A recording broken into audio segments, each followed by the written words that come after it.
Ever wondered what really happens behind those cold steel bars? I spent 24 hours inside a real American jail, and what I saw will change the way you think about our justice system forever. Hey y'all, welcome back to Factual America. If you're new here, I dive deep into what makes the United States tick. Its wild stories, iconic places, and sometimes the dark corners that most folks never see. And today, I'm taking you where most people hope they'll never end up, an American jail. That's right. I spent a full day and night on the inside, following the exact routine as the other inmates, all to bring you an unfiltered glimpse into a world most only hear about on TV.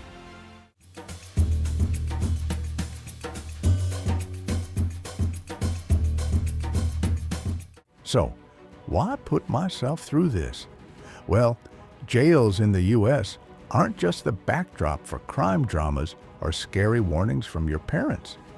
They're a real, living part of American society, housing about 500,000 people on any given day.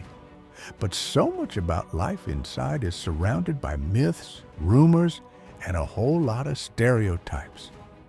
Today, I'm here to separate fact from fiction.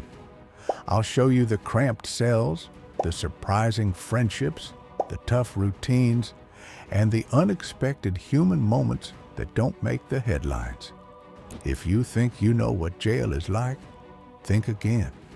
All right, let's roll back the clock to hour zero, walking through those towering gates, metal detector buzzing, and my heart pounding in my chest. This wasn't some tourist tour. After passing security, my phone, wallet, and shoelaces were taken. Suddenly, everything felt real. Cold, fluorescent lighting, cameras everywhere. The sound of heavy doors slamming shut behind me. All I had was a jumpsuit, a thin blanket, and a little plastic cup. First stop, intake. New inmates line up to get processed. Basic questions, fingerprints, and a mugshot I hoped nobody would ever see. The staff didn't want to chat. They moved fast, all business. In that moment, I realized just how many people pass through American jails each year. Over 10 million folks cycle in and out. Some are there for just a night, some for months, waiting on a court date.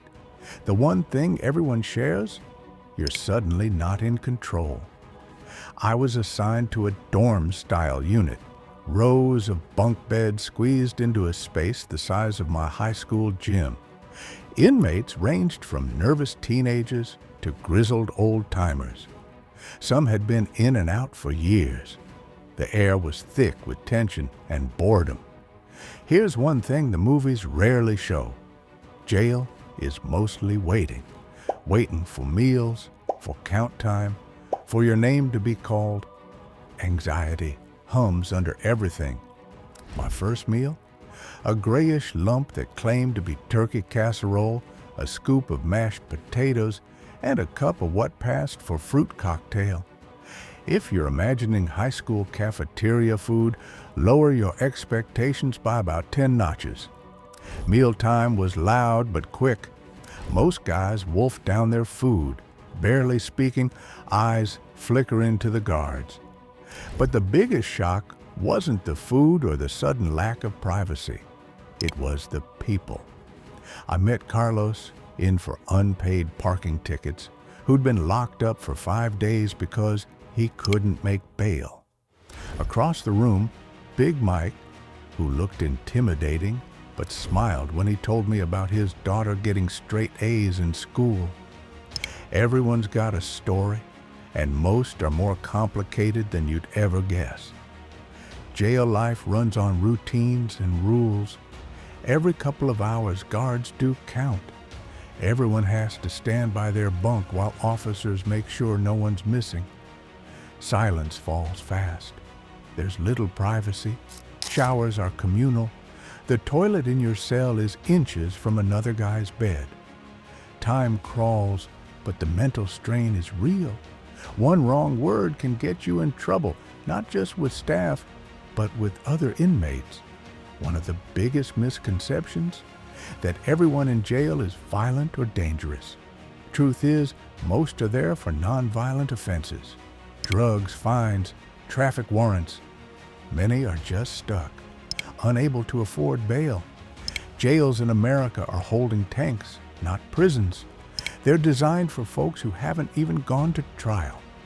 But there are moments of humanity too. I saw guys playing cards, sharing snacks from commissary, and even joking around with staff. Others just stared silently at the floor, counting the tiles, trying to escape in their heads. At rec time, I paced the small outdoor yard, chain-link fence overhead, while others shot hoops or did push-ups.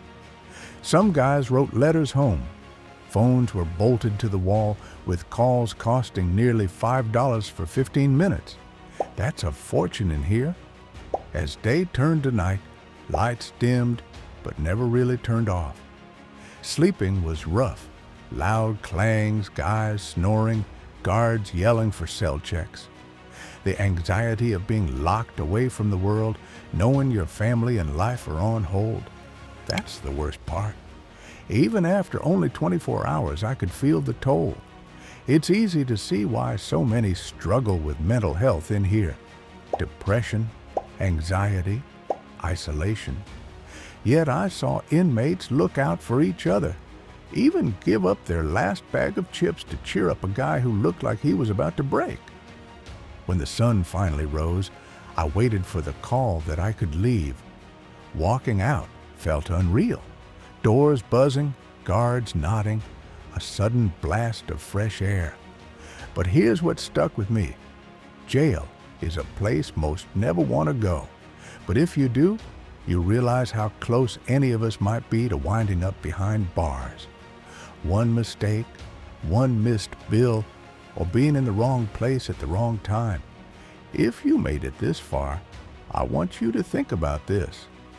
Should our jails be temporary holding pens, or should they try to help people get back on their feet?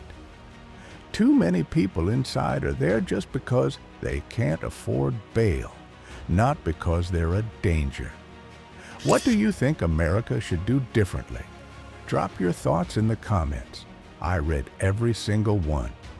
If you learned something new today, smash that like button, subscribe for more real-life stories from across America, and share this with anyone who still believes jail is like the movies.